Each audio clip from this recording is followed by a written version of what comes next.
Bonjour et bienvenue dans cette nouvelle émission où nous recevons aujourd'hui un invité de Charles Gave qui est Charles-Henri Gallois. Alors Charles-Henri Gallois, bonjour. Bonjour. Merci de nous rendre visite en cette après-midi pluvieuse. Et d'ailleurs c'est notre premier souhait, c'est que la pluie s'arrête. Ça, je crois que tu as formulé un souhait en ce sens. Oui, qu'ils se mettent à faire froid et beau et qu'on arrête de se sentir gelé dans les eaux. Voilà, le DAF approuve. Alors, Charles-Henri, si vous ne le connaissez pas, Gallois, est un souverainiste, ce qui n'est pas un gros mot et ce qui ne veut pas dire non plus qu'il est pour le retour de Louis XIV. C'est parce que les gens ne comprennent pas vraiment quand on leur parle de souverainisme. Souverain, quand on a passé à parler de ça, et comme ils pensaient que ça voulait dire qu'on était royaliste. On leur dit pas vraiment. Hein, et parmi les choses importantes pour un souverainiste, donc la reprise des souverainetés de la France, il y a la nécessaire sortie de l'euro. Et en ça, nous sommes des âmes sœurs. Et donc, pour parler aujourd'hui de son nouveau livre, c'est pour cela que nous recevons Charles-Henri Gallois à l'origine, Énergie et immigration, reprenons le contrôle. Alors, je l'ai lu. C'est un petit livre, mais qui est bien fait, où on trouve énormément d'informations concrètes sur effectivement ce qu'il faudrait faire pour, l'énergie et de l'immigration, qui sont vraiment deux sujets séparés, mais qui sont deux défis aujourd'hui de la France dans le monde européen. Et j'ai beaucoup aimé la citation au chapitre 2 que quelquefois l'économie c'est de l'énergie transformée, en citant Charles Gave. Et voilà. Alors, et si on reprenait, j'avais envie de dire, au début, sur justement l'introduction sur l'énergie, le moteur de notre niveau de vie, et jusqu'à quand on va pouvoir tenir avec le modèle européen qui est actuel. Merci. Ce qui est intéressant, en tout cas dans l'énergie, c'est que c'est un problème qui était sous-jacent, parce qu'en France, quand on regarde le mix énergétique primaire de la France, donc c'est toute consommation d'énergie confondue, le nucléaire représente environ 40%. Si on prend l'électricité en tant que telle, c'est même 70%. Et ce qui se pose, c'est que la filière nucléaire, et je l'explique dans tout un chapitre du livre, en France a été saccagée depuis des années. Donc quand on saccage la filière qui est le principal pourvoyeur en fait d'énergie d'un pays, à un moment il va y avoir des problèmes. Et en fait, la question et les sanctions prises de l'Union européenne vis-à-vis de la Russie n'ont fait que mettre en lumière un problème sous-jacent, c'est-à-dire que avec la politique énergétique qui a été menée, on allait droit dans le mur. Alors, on peut parler évidemment du réchauffement climatique, j'en parle dans le livre, mais moi je préfère parler en termes de souveraineté énergétique. Et en termes de souveraineté énergétique, c'est très simple. Je dis 40% nucléaire, le reste c'est 28% de pétrole, 16% de gaz et encore environ 2% de charbon pour ce qui est de la France. Bon, c'est simple, le charbon, les dernières mines ont été fermées, le gaz, on pourrait potentiellement exploiter du gaz de schiste, mais on sait que c'est pas très populaire, et le pétrole, on n'en a pas. L'uranium, on va me dire, on n'en a pas, oui, mais la France a une certaine sécurité de stock, et surtout, il y a un élément qui me paraît décisif, et en fait c'est la clé de mon chapitre sur l'énergie, ce sont les fameuses centrales de 4e génération. Alors qu'est-ce que c'est? Les centrales actuelles, les centrales de 2e ou 3e génération, fonctionne avec de l'uranium qu'on appelle enrichi. En fait, on n'utilise qu'une infime partie de l'uranium. Et la France, sur son sol, a des tonnes d'uranium appauvri. Et en fait, la vertu des centrales de 4e génération, c'est de pouvoir utiliser en fait cet uranium qui est appauvri. Et rendez-vous compte quand même, pour que les gens l'aient en tête, c'est-à-dire que si la France avait des centrales de 4e génération, en prenant toute la consommation d'énergie, donc même ce qu'on consomme en pétrole, en gaz, etc., ne serait-ce qu'avec les ressources sur le sol, on en a pour 2 millions d'énergie à consommation actuelle. Donc ça veut dire que la clé de la souveraineté énergétique de la France, elle est là, mais malheureusement, il y a plusieurs boulets qui ont été mis en place depuis des années par, à l'époque, l'UMP, les socialistes qui ont saccagé en fait EDF avec l'ouverture de la concurrence, ils ont cédé à Bruxelles surtout. Et alors j'aimerais savoir, c'est une question qui est tout à fait exacte, mais pourquoi le gouvernement français a-t-il cédé sur une question aussi importante que la souveraineté énergétique? Pourquoi a-t-on accepté que notre centrale nucléaire soit saccagée pour avoir 3% de voix des écolos au moment des élections présidentielles? Mais qu'est-ce qui a amené des gens qui devraient avoir comme objectif le bien à long terme de l'État, de la France, d'accepter ce saccage? Je pense qu'il y a plusieurs dimensions. Il y a à la fois la bonne vieille tambouille politique nationale dont vous parlez. À l'époque, c'était le premier projet de réacteur de 4e génération. Il y avait Super Phénix, et il a été enterré parce qu'il y avait un accord électoral entre le Parti socialiste et les Verts. À l'époque, il y avait Dominique Voynet, Martine Aubry, compagnie, époque Jospin. Et quand la gauche dite plurielle arrive au pouvoir, le gage, une des premières décisions, c'est d'arrêter Super Phénix. Après, il y avait toute la bibliothèque. Voilà, il y a un autre programme qui avait été relancé, qui était le programme Astrid.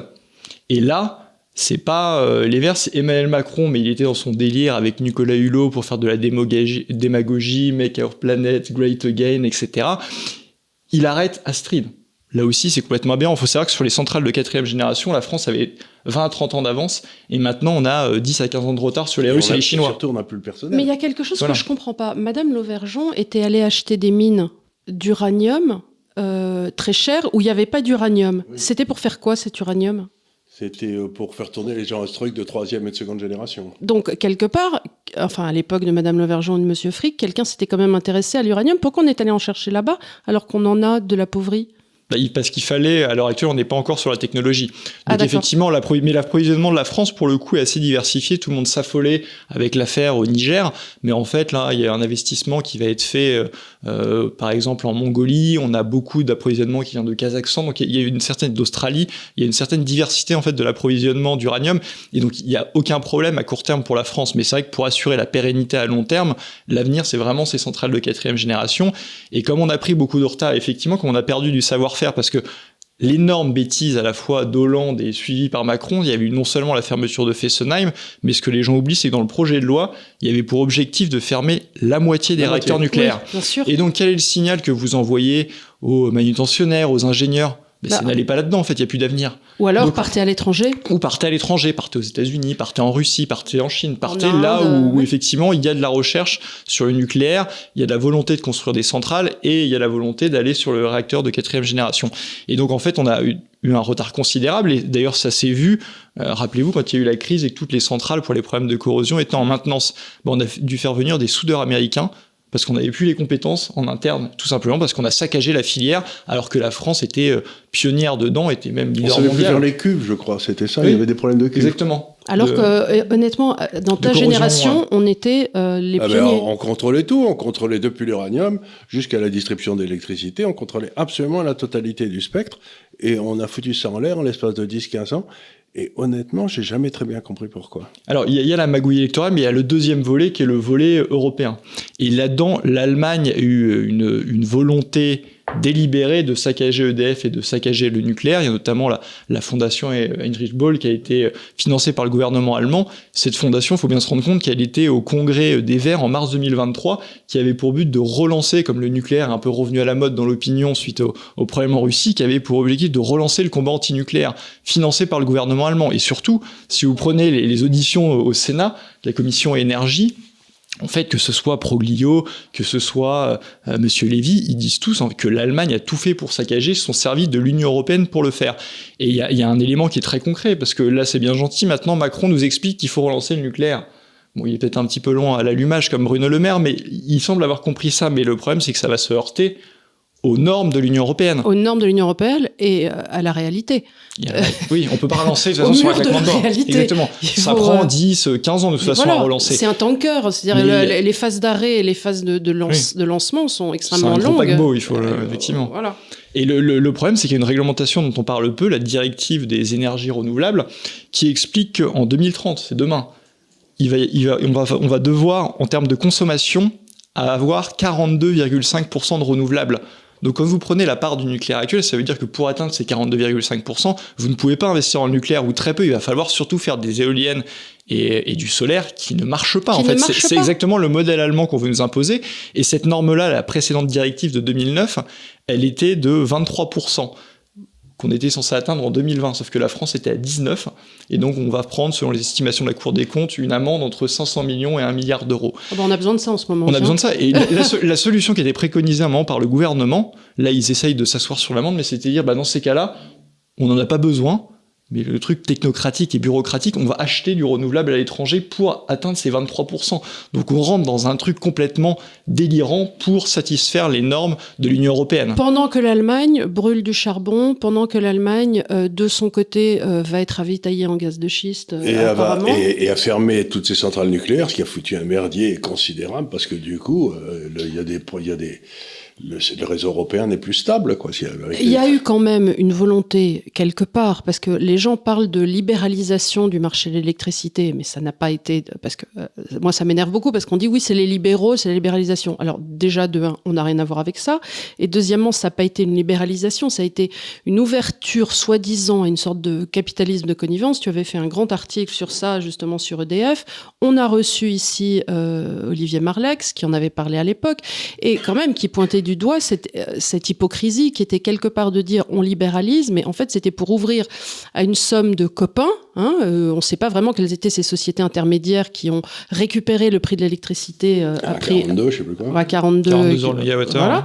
Et ensuite, à partir du moment où les prix sont montés, ils ont dit ah bah non, la perte elle est pas pour nous, on refile tout à EDF.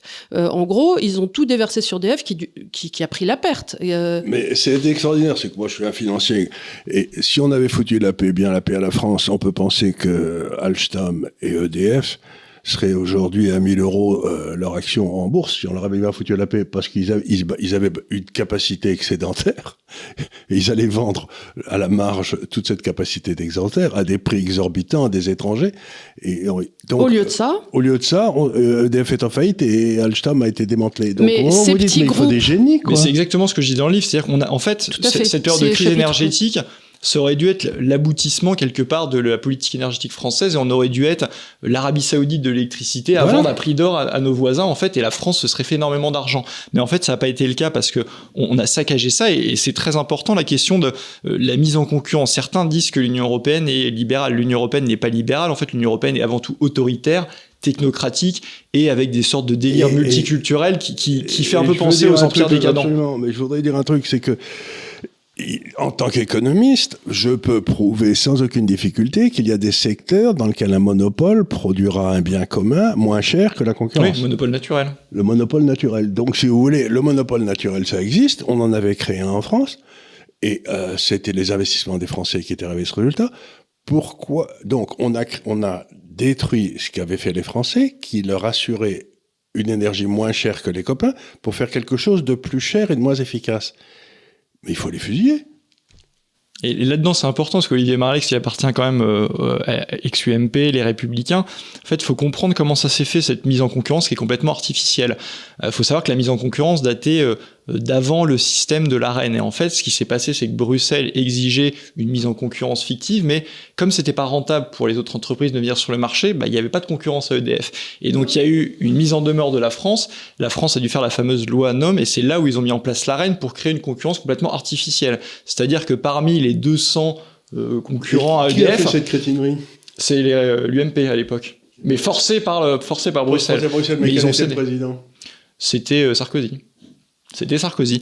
Et en fait, ce qui est intéressant de voir ça, c'est que cette arène a été créée comme ça, mais effectivement, la plupart des concurrents, même 90%, ne produisent pas 1 mégawattheure d'électricité. Donc en fait, c'est des traders. C'est-à-dire qu'ils achètent, quand le cours est à 60, ils l'achètent à 42, et ils revendent à 60. Ils se font 18 sans rien faire. C'est quand même assez hallucinant. Et à contrario, quand les prix avaient baissé... Et on dit c'est la faute du libéralisme. On dit, alors, c'est pas du libéralisme, ça c'est de la plutocratie, c'est du vol à la tire. C'est du vol à la tire, et c'est ce qui a amené la dette. Alors, il y a quelques problèmes de gestion par ailleurs, mais c'est essentiellement ça. D'ailleurs, ça a été chiffré.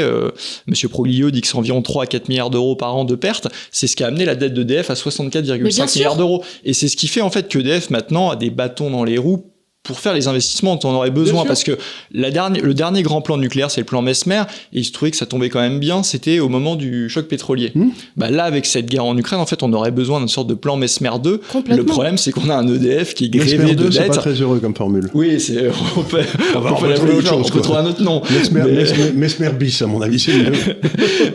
on peut trouver un autre nom, mais en fait, c'est ça dont la France aurait besoin. Ça, évidemment, les recherches de 4e génération, pour avoir une note quand même optimiste, et j'en parle dans le livre. D'ailleurs, c'est même pas une entreprise publique, il y a une start-up privée française qui est capable sur les petits réacteurs modulaires de faire en fait ce genre de système. Donc ça peut être très intéressant pour des entreprises industrielles de se baser sur des petits réacteurs modulaires sans même passer par EDF ou autre et d'aller sur cette technologie-là. Ça pourrait être un avantage et une piste d'avenir pour la France. Je pense en tout cas qu'il faut aller sur les deux, c'est-à-dire faire à nouveau des grosses centrales aussi de quatrième génération. C'était ma question, effectivement, comment s'en sortir par le haut aujourd'hui ? À court terme, c'est plus rapide en fait les petits réacteurs à faire, ça prend moins de temps de développement en industrialisation, mais il faut savoir que maintenant Flamanville, ça a mis 12 ou 13 ans parce que aussi vous en faites une seule. Quand vous faites en série, vous avez du savoir-faire, vous avez des économies d'échelle. À l'époque du plan Messmer, on n'a pas mis 15 ans pour sortir une centrale. Il y en a une qui sortait tous les 6-7 ans.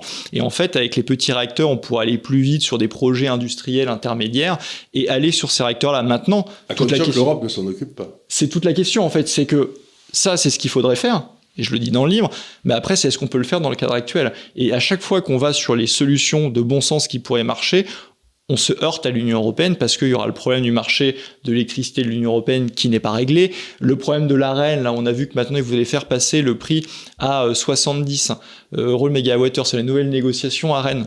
Ça c'est sorti après le livre. Le problème c'est que c'est très bien, on peut dire EDF comme ça va perdre moins d'argent, sauf que les concurrents ils vont plus être rentables, et donc qu'est-ce qu'ils vont faire pour qu'ils soient rentables ? Ils vont augmenter les prix à la consommation pour les consommateurs, donc vous et moi, et même les industriels qui de coup ne vont plus être compétitifs. Et ça c'est un problème immense, parce qu'on le voit déjà, je veux dire... Par les grands boulangers.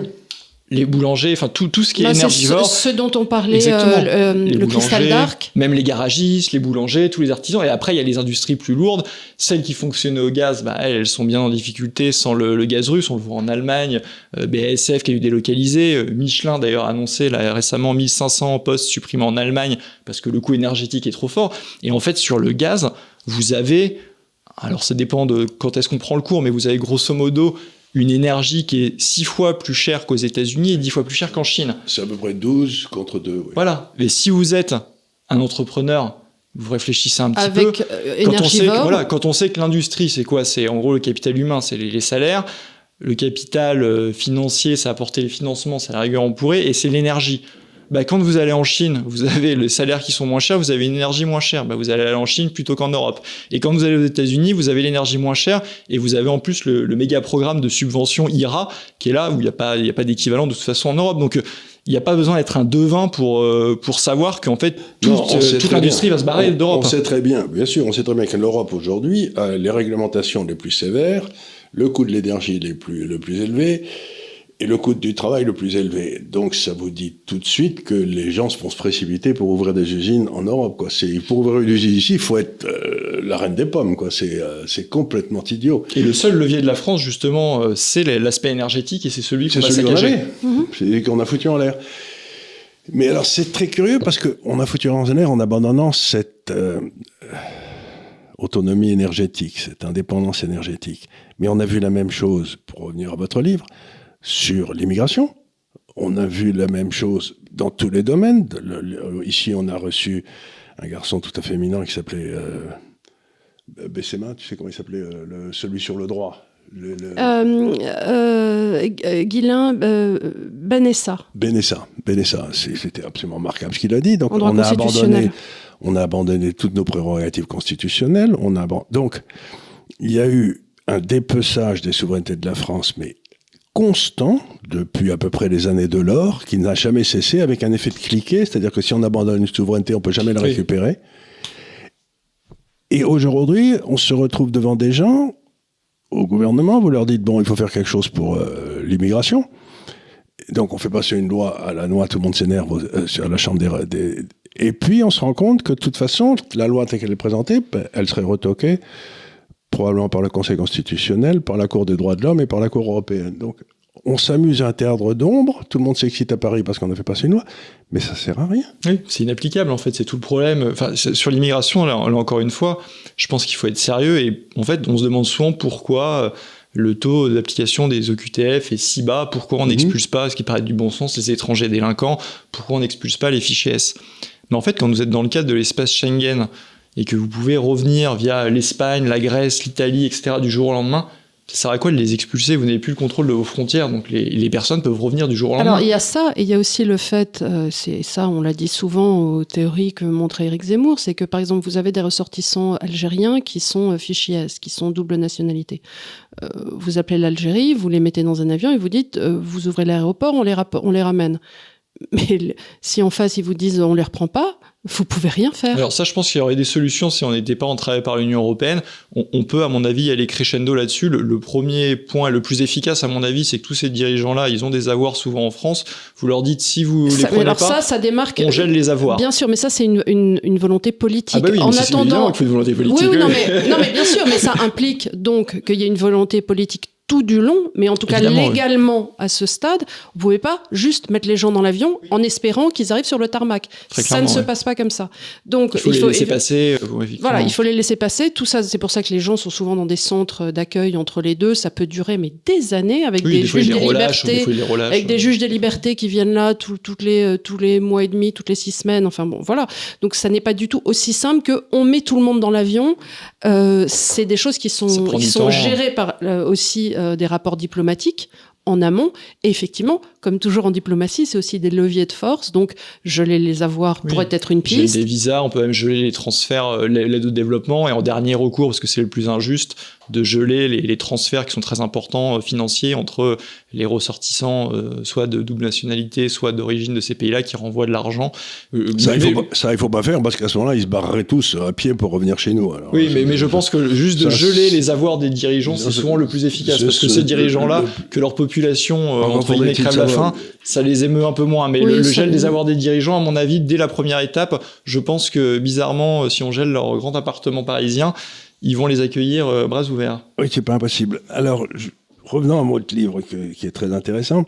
Pour moi, ce qu'on est en train de dire, c'est que nous avons des problèmes monstrueux, mais que dans l'état actuel de nos rapports, en particulier juridiques et de souveraineté avec l'Europe, nous n'avons aucune solution. Quel que soit le problème que vous approchez, vous avez ce truc européen. Donc, ce qu'on est en train de dire, c'est qu'il n'y a pas plus européens que nous autour de cette table, mais qu'on ne veut pas de cette Europe-là. Exactement. Mais c'est-à-dire qu'il faut changer d'Europe, mais pour changer d'Europe, il faut commencer par en sortir. Il faut commencer par détruire l'Union européenne, et je suis entièrement d'accord. Et moi, c'est ce que, en fait, c'était quasiment l'introduction de mon premier livre, Les illusions économiques de l'Union européenne, où j'expliquais que moi, de prime abord, enfin, je suis pas xénophobe, j'adore les pays européens, j'ai vécu en Espagne, j'ai vécu et travaillé en Espagne, j'ai vécu et travaillé en Suisse, ma femme est d'origine russe, donc j'adore l'Europe en général. En fait, le gros problème qu'il y a, c'est que l'Europe, qu'est-ce que c'est ? C'est une civilisation, c'est un continent, mais l'Union européenne, c'est une organisation politique supranationale. En fait, c'est pour ça que je fais toujours la distinction entre Union européenne et Europe. En fait, quand on aime l'Europe, il faut détruire l'Union européenne. Et la coopération européenne existait avant l'Union européenne et existera après. C'est comme Erasmus, ça m'amuse. À chaque fois, on me dit, c'est comme si les échanges universitaires avaient commencé avec Erasmus. Non, Erasmus, c'est une bourse. Et en fait, il y avait des échanges universitaires avant Erasmus. Il y en aura après. Et ça n'a jamais empêché les gens d'aller aux États-Unis, en Australie, parce que c'est pas dans Erasmus. Enfin, ça n'a aucun sens. Nous, on recevait des étudiants, des jeunes filles qui venaient à l'époque, et même l'Espagne n'était pas encore dans l'UE. Tu te souviens, elles venaient en Angleterre, ça se passait bien. Tu demandais des visas, c'était pas le bout du monde. Il n'y avait aucun problème. Mais cette espèce, parce que quand on réfléchit à l'Europe, ce qu'il y avait d'extraordinaire dans l'Europe, c'était cette extraordinaire diversité. C'est-à-dire que ce qui a fait sa richesse, d'ailleurs. Ce qui a fait sa richesse, c'était le livre de Trevor Roper, qui s'appelait The Rise of Christian Europe, qui expliquait pourquoi l'Europe avait gagné et que Constantinople avait perdu, parce qu'il y en avait un qui était un merdier pas possible et l'autre qui était très bien organisé. Donc celui qui a sauté, c'était celui qui était très bien organisé, comme ça va sans dire. Donc c'était très intéressant.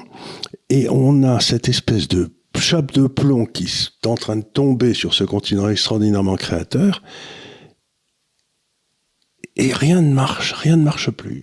Et puisque plus personne. Donc on a abandonné la subsidiarité, on a abandonné, tout remonte là-haut, et ça va très mal se terminer. Mais ce que vous dites, en fait, c'est du bon sens. En plus, vous êtes financier, donc c'est clairement pas à vous que je vais apprendre la gestion d'un portefeuille. On dit qu'un portefeuille, il faut qu'il soit diversifié. Pourquoi l'Europe, en fait, était numéro 1, c'est parce qu'il y avait plein de pays et c'était très diversifié. Donc quand vous avez des diversités de modèles, il y en a un qui marche bien, il y en a d'autres qui se cassent la gueule, et généralement, quand on n'est pas trop bête, on va imiter le modèle qui marche. Sauf que dans le cadre de l'Union européenne supranationale, on veut appliquer à tout le monde le même modèle coûte que coûte. Et le modèle problème, allemand. Exactement, quel modèle allemand en l'occurrence, sauf que quand le modèle tous, comme c'est le cas de l'Allemagne, et puis de toute façon le modèle allemand n'est pas transposable aux pays du Sud pour tout un tas de raisons, en fait, tout le monde se casse la gueule. Et c'est ça, en fait, la problématique et l'horreur de l'Union européenne, c'est on applique à tout le monde un même modèle uniforme qui ne marche pas. C'est le modèle inverse de ce qu'a fait la richesse de l'Europe. Exactement. C'était l'Église catholique qui avait été un petit peu à l'origine du modèle européen. Ce qu'elle faisait, c'est qu'elle disait, ce qui peut faire au niveau de la paroisse, c'est fait au niveau de la paroisse, puis ensuite à la ville, puis ensuite on passe au primat des Gaules ou je sais pas quoi, puis ensuite ça va à Rome pour arbitrer s'il y a des gros problèmes. Et donc, la subsidiarité qui permettait chacun de régler ses problèmes, et on trouvait différentes solutions en bas. Comme ça, c'était très bien.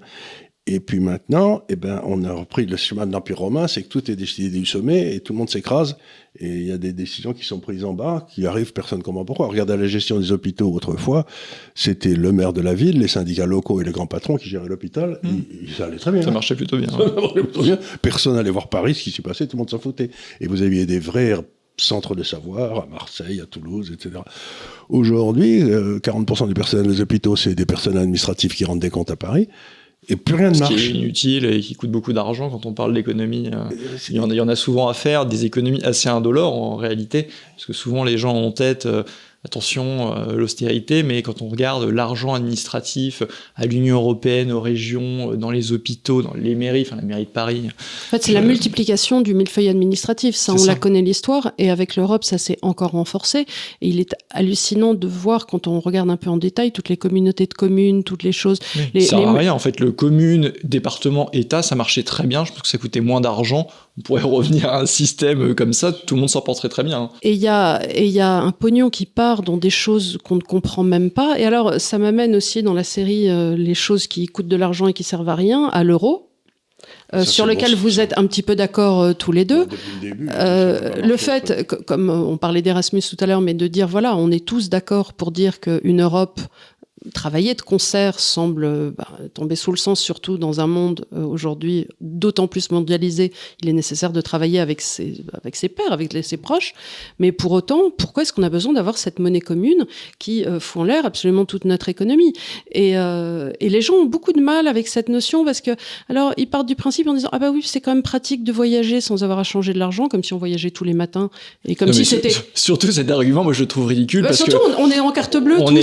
Ce que j'allais dire, on est au 21e siècle. C'est-à-dire qu'on va pas à la Banque de France changer sa monnaie. Il y a une formidable invention qui s'appelle la carte bleue, ce qui fait que c'est magique. Vous allez en Suisse, au Royaume-Uni, vous pouvez aller dans un bar et vous payez avec la carte bleue. Ou vous pouvez aller effectivement dans un DAB et vous retirez de l'argent. Je me souviens au début quand on voyageait qu'il y avait des contrôles. C'est magique. C'est incroyable. N'importe quel aéroport, on arrive, il y a un DAB. On met le truc vous allez dedans. Même en Turquie ou je sais pas où. En fait, vous pouvez aller n'importe où, même s'il y a une autre monnaie, ou même dans un bar, vous payez carte bleue acceptée dans 99% des commerces. Ça permet d'être au courant de tout ce qu'on fait, ce qui est vachement bien. Non, mais au pire du toutes les pire. cartes bleues sont compensées en Californie, comme chacun le sait. Donc, oui, mais par contre, il y a un vrai contrôle d'échange, et ça, c'est quelque chose, parce que moi, ça m'est arrivé de vouloir changer de l'argent ou demander, mieux encore, à ma banque un retrait en liquide. Je voudrais que vous prépariez 5 000 € en liquide. Mais qu'est-ce que j'avais pas demandé ? Il a fallu prendre une demi-journée. Et pourquoi vous voulez 5 000 €? Je dis parce qu'ils sont sur mon compte au hasard, donc je les voudrais chez moi si ça gêne personne. Voilà. Et aujourd'hui, avec le développement de l'euro numérique qui arrive à nos il y a un passeport numérique derrière. On est quand même, sans être complotiste, on peut quand même se poser la question de, je vous la pose, de ce que vous en pensez et ce que ça va être pour demain. C'est un outil de contrôle. Oui, je pense que c'est un outil de contrôle, mais c'est juste une petite aparté là-dessus qui est assez drôle parce que un des arguments même qu'on donne avant, quand on allait, je sais pas si vous avez remarqué ça, moi je vais souvent en Espagne parce que j'ai vécu, c'est un pays que j'aime beaucoup. Avant, il y a de ça 10 ans, en fait, tous les retraits étaient gratuits, comme si vous faisiez un retrait dans la Nièvre, à Paris, peu importe où. Et maintenant, à chaque fois que vous faites un retrait, vous avez une commission, c'est payant. Quand vous retirez en Espagne, et je sais pas si c'est la même chose, j'aime très peu en Allemagne. D'euros en euros et c'est payant. Quand on retire sur un distributeur au DAB, en Espagne, il y a une commission qui est de 2 €. Alors, mais par principe, c'est quand même. Alors, je sais pas, c'est parce que c'est local, les banques sont en difficulté. J'ai vu ça en Italie, le week-end dernier, mais j'avais assumé que c'était comme aux États-Unis parce que j'étais dans un endroit privé et donc la personne devait payer le sort de DAB qu'elle mettait dans son épicerie. D'accord, je suis pas sûr que ce soit ça, parce que moi c'est vraiment des banques en Espagne, maintenant il y a une commission systématique. Ah oui, mais si c'est dans un guichet de Caixo central ou quoi que ce soit, ça c'est pas normal que si c'est au DAB d'une banque. Bah, c'est au DAB d'une banque et il y a ça maintenant, c'est pas n'importe laquelle, il y a plusieurs, la Caixa, la BBVA, enfin toutes les grandes banques espagnoles, Santander, partout en fait il y a ça maintenant. Et pour revenir sur l'euro numérique, je suis d'accord. En fait, l'euro numérique, ça n'apporte pas grand-chose quand il y a déjà toute la monnaie qui est de la monnaie scripturale, on paye par carte, on voit pas ce que ça apporte, si ce n'est d'avoir des informations précieuses. Si ce n'est centraliser l'information, je veux dire d'un point de vue pratique, de moyens de paiement, ça n'apporte rien. Du tout, mais donc le seul apport, c'est d'avoir directement l'information reliée pour effectivement avoir toutes les transactions, et ça peut amener, alors évidemment on n'y est pas, donc je vais pas partir, mais ça peut être un outil très dangereux parce qu'on peut imaginer une sorte de contrôle social à la chinoise, de dire bah vous monsieur, vous avez mal pensé, je sais pas, vous êtes souverainiste, donc vous avez le droit de retirer que 200 €. Vous avez mangé trop de viande. C'est ça, oui, vous avez mangé trop de viande. Ou attention, vous avez pris 2 billets d'avion dans l'année, donc monsieur, c'est fini. C'est fini pour vous, c'est fini. Oui. Exactement, c'est ça. C'est un outil qui est très dangereux. En soi, certains peuvent voir le côté pratique, je suis d'accord, mais je veux dire, quel est l'apport par rapport au paiement par carte bleue? Zéro. Si ce n'est cet aspect de contrôle, donc c'est en ça que c'est un outil qui est pernicieux, il va falloir rester attentif. Il y a des gens qui nous aiment et qui veulent s'assurer qu'il ne va pas nous arriver du mal.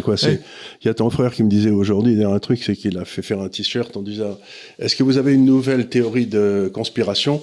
Parce que toutes celles que j'avais jusqu'ici, elles se sont produites dans les 15 derniers jours. Vous savez.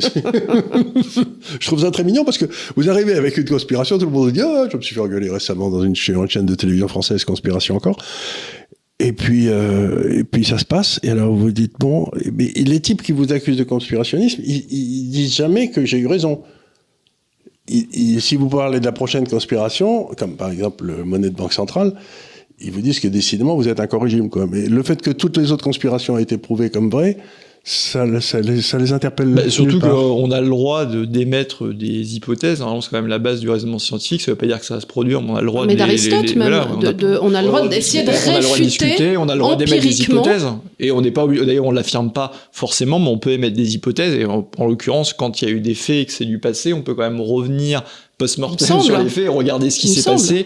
Qui avait raison et quel était reprenons le Covid pour ne pas le nommer, on peut quand même se poser la question de se dire est-ce qu'il était nécessaire de confiner la totalité de la population a posteriori. Oui. Alors qu'en Suède, ils ont dit aux personnes plus âgées, donc le frère de Charles, vous êtes plus fragile, donc on va vous demander de rester chez vous, et les petits-enfants venaient à la fenêtre, faisaient coucou. Plutôt que de dire à toute la population active et donc à toute la population qui crée de la croissance, de se mettre... En Suisse, il n'y a pas eu de réel confinement, parce que moi je travaillais en Suisse à l'époque et j'habitais en Suisse, ils ont juste fermé les bars et les restaurants, et il y avait soi-disant des restrictions, vous ne pouvez pas être plus de tant de personnes, des trucs stupides comme il y a eu en France dans les appartements, mais bon, c'est quand même difficilement vérifiable, mais pour le reste, on pouvait se balader. On pouvait se balader librement dans la rue. Je veux dire, il n'y a jamais eu de confinement à la française, mais je sais qu'en France, ils ont fermé les écoles ou pas? Parce que c'est ça qui a fait la grande différence. Au pic, vraiment au tout début, pas après, mais au tout départ où il y a eu quelques... Parce que c'est ça qui lance tout, parce qu'à partir du moment où vos enfants vont pas à l'école, vous en tant que mère de famille, qu'est-ce qu'on en fait? Il faut bien leur faire l'école, il faut bien les nourrir à midi, donc mais il y a eu des pays, je sais qu'en Espagne, en fait, si vous aviez un appartement ou une maison au bord de mer, vous n'aviez pas le droit d'aller sur la plage. Et vous aviez juste le droit de sortir pour faire vos courses, et il y avait des policiers qui pouvaient contrôler que vous avez bien un ticket on a eu ça en France. On a eu ça. En France, il y avait l'attestation. L'attestation, c'est un truc à la française, on a un peu ce qu'on veut. Mais en Espagne, ils contrôlaient le ticket de caisse. Enfin, c'est quand même... moi, j'avais le DAF qui me permettait de sortir à toute heure. Parce que... Attestation, promenade du chien. Promenade du chien. Ce chien n'a jamais été autant promené. J'avais des gens qui me l'empruntaient dans l'immeuble. Il en pouvait plus de sortir. Je veux plus sortir. Sur le complot, il y avait... Là, il est plus calme. Très calme. Sur le complot, il y avait Ronald Reagan qui avait une très belle formule. Il disait, si ça marche comme un canard, si ça fait coin-coin, si ça chie comme un canard et si ça vole comme un canard, c'est probablement un canard. Oui, mais c'est ça. Mais en fait, il y a l'observation des faits et cette histoire... C'est souvent, en fait... Alors, il y en a qui racontent vraiment n'importe quoi, des types délurés, il y en a toujours, mais c'est quand même une espèce d'injonction pour éviter tout débat qui est quand même gênante dans des pays, normalement, enfin l'Europe, il s'est construit sur l'inverse, en fait, sur le doute. Sur le doute scientifique, mais on voit bien aujourd'hui que dans la Commission européenne, le doute ne les effleure pas. Non, mais en général, il n'y a pas beaucoup de doutes. Quand on voit Thierry Breton, on a tout compris.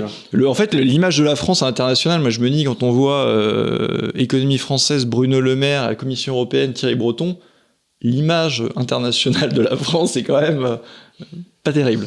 Non, mais c'est quand même incroyable, pour revenir sur la discussion sur l'industrie, sur l'électricité, l'énergie, pardon, je ne retrouve plus mes mots, que personne, effectivement, ne soit dit, on va faire une commission Mesmer 2 ou pas, mais que Bruno Le Maire, en tant que ministre, ne soit pas saisi de la question au moment de l'affaire russe, plutôt de dire qu'il allait mettre tout le monde à genoux, de se dire, voilà, on a un problème énergétique, réfléchissons de concert.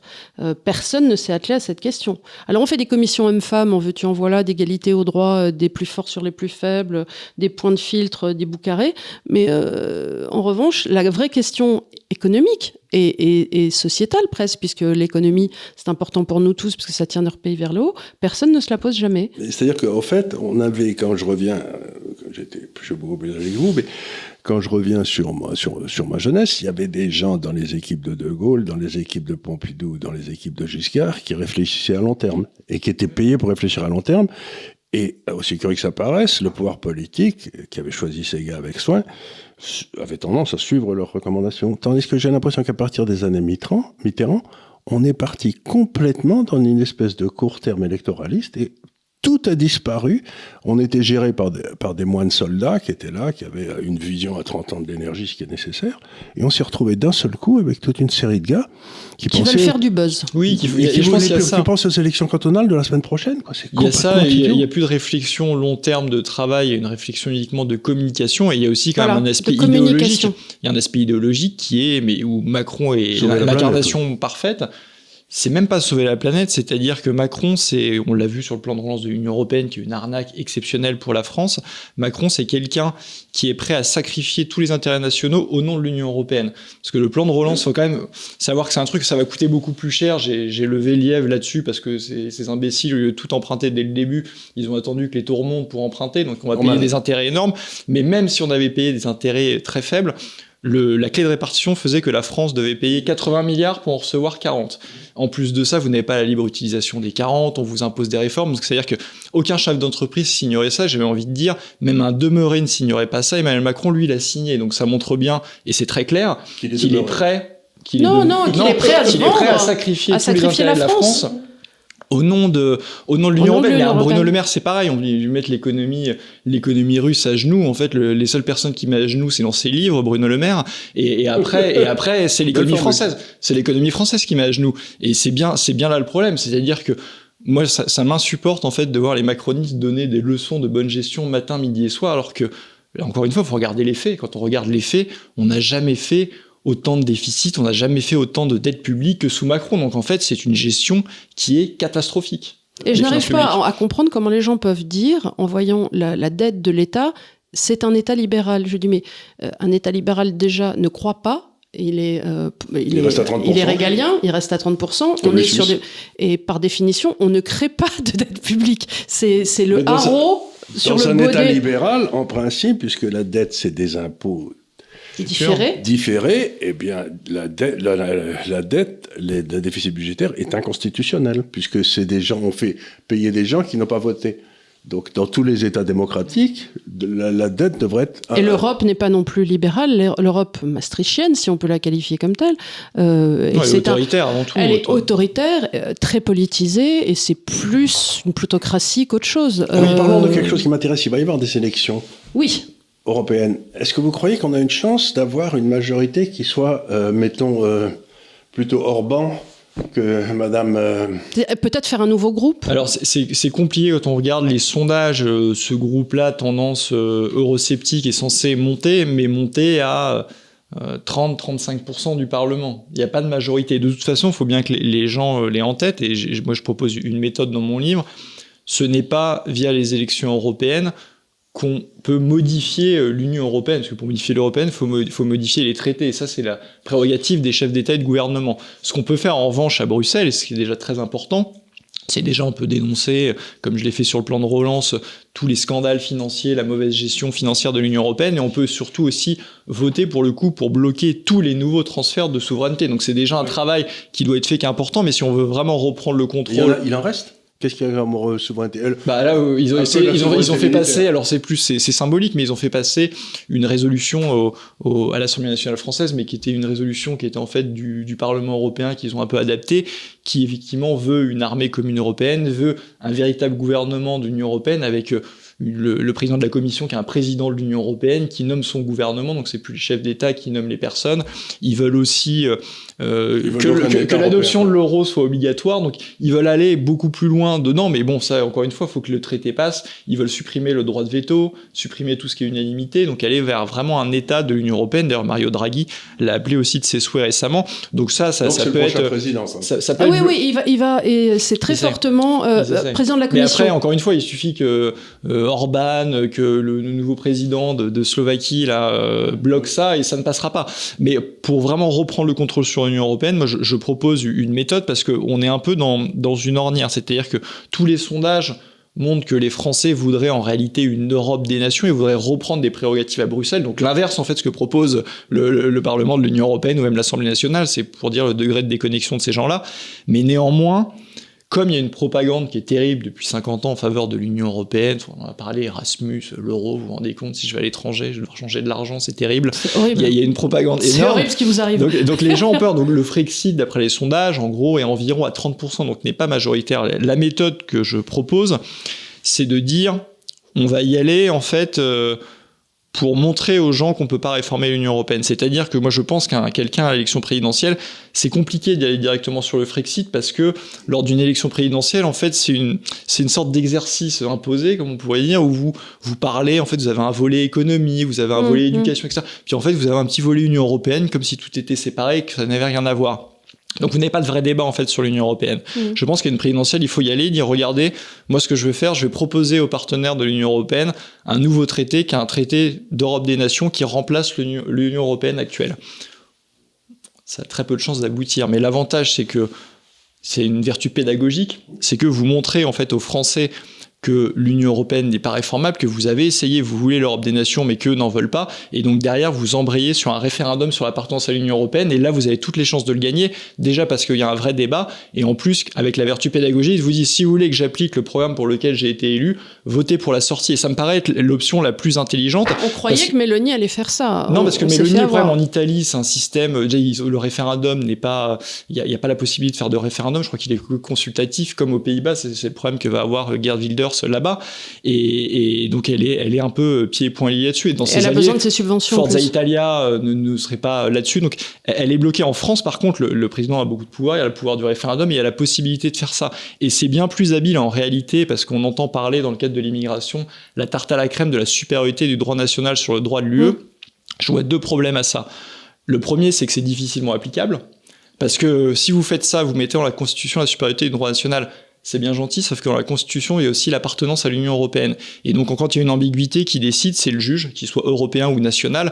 Quand on connaît un petit peu l'idéologie des juges, il faut pas être un grand clerc pour savoir qu'il va à chaque fois être décidé dans le cadre de l'Union européenne et qu'en fait, vous allez être complètement retoqué. Et l'autre obstacle que je vois là-dessus, c'est que l'Union européenne, ce n'est que du droit et des traités.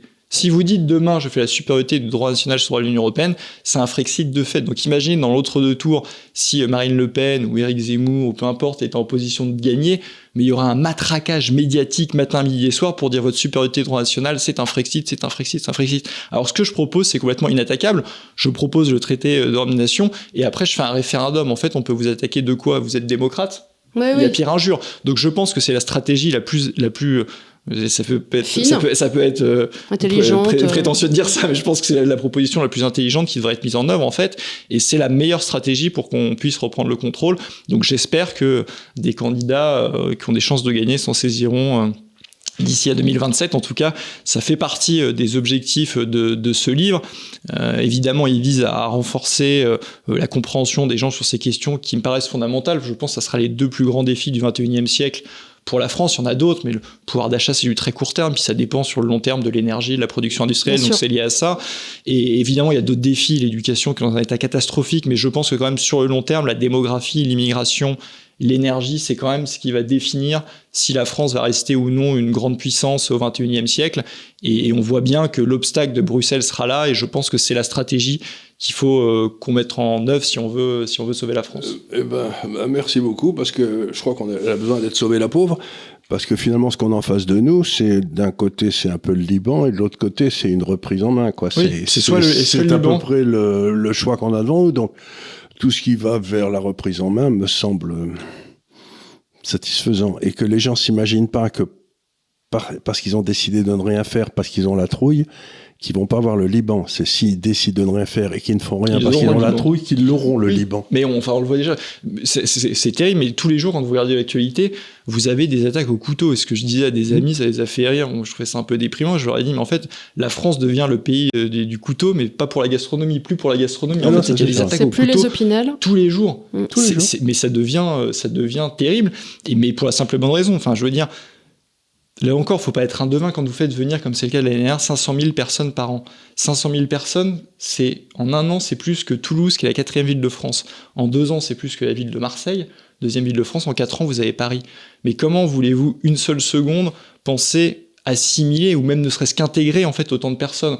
On assimile les minorités, on assimile les individus, pas des peuples. Ils sont tous mal, ils ont tous entre 18 et 30 ans, quoi. On a des gens qui viennent en plus.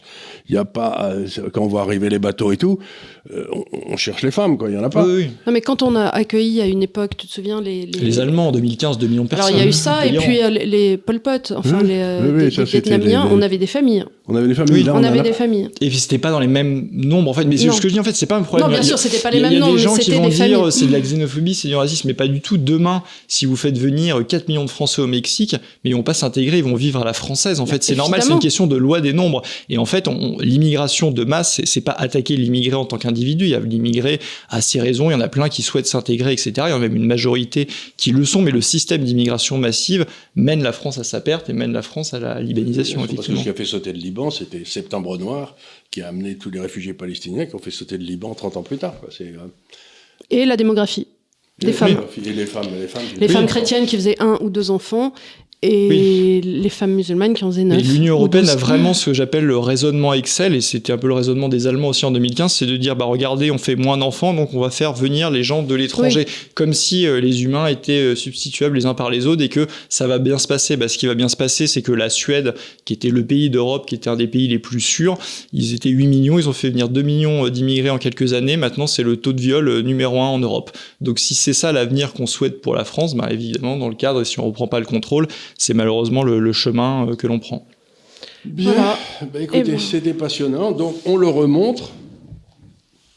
Voilà, mais je pense qu'on doit mettre à l'incrustation. On mettra à l'incrustation, et puis il a un avantage, votre livre, c'est qu'il est court. Oui, j'ai voulu faire... Donc c'est pas un paget de 2500 pages. C'est 150 pages, oui. C'est 250 pages. 150 pages. 150 pages, donc...